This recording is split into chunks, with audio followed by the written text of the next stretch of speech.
kaya ang dahilan. So para po mas maintindihan po natin, atin pong panoorin. Hi mga kaibigan, narito po ang panayam sa asawa ng ating yumaong dating Yusek Maria Catalina Cabral. Ako galing rin ang gobyerno eh. Sobra yung ano niya na nagpakahirap ang asawa ko.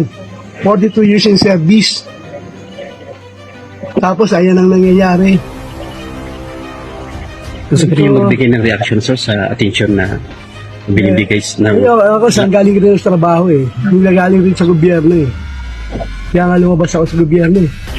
Sir, gano'ng kasakit sa pamilya niyo na naantala pa po yung pagpaproseso po sa bangkay ng asawa niyo? Ayun nga eh. Nandito kami para ano eh. Tapos ang dami pa nilang requirements. So, ganun ba yung nagdudusa na kami tapos ito maramdaman mo, pahirapan ka pa. Pero sir, nakikilala niyo po yung kapag ng asawa niyo? Oo. Kilala na anak ko, kaya bigay kami ang waiver. Para pag gusto nilang punto. Na para patunayan, gaano katagal kami nagsama ng asawa ko. Naniniwala po kayo aksidente po yung pagkakas? Oo. Kasi, ang punto na naman doon, nagpunta siya dito para mag-unwind kasi masyado madaming pressure na. Kasi kaugnay po yan nung sa flood Oo, control. sa flood control.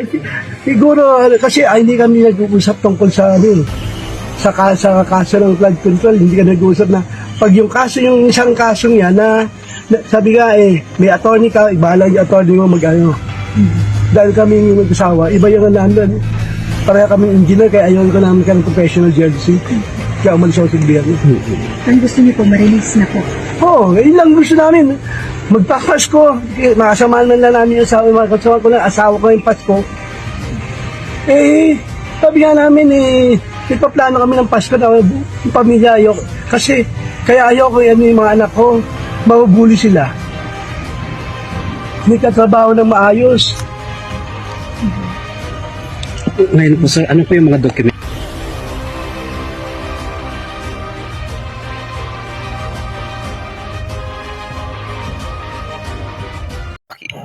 Ayan, napakinggan po natin ang pahayag ni Ginoong Cabral at sana po ay may napulutan po kayong aral.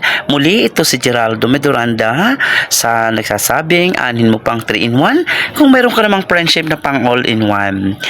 And babushka!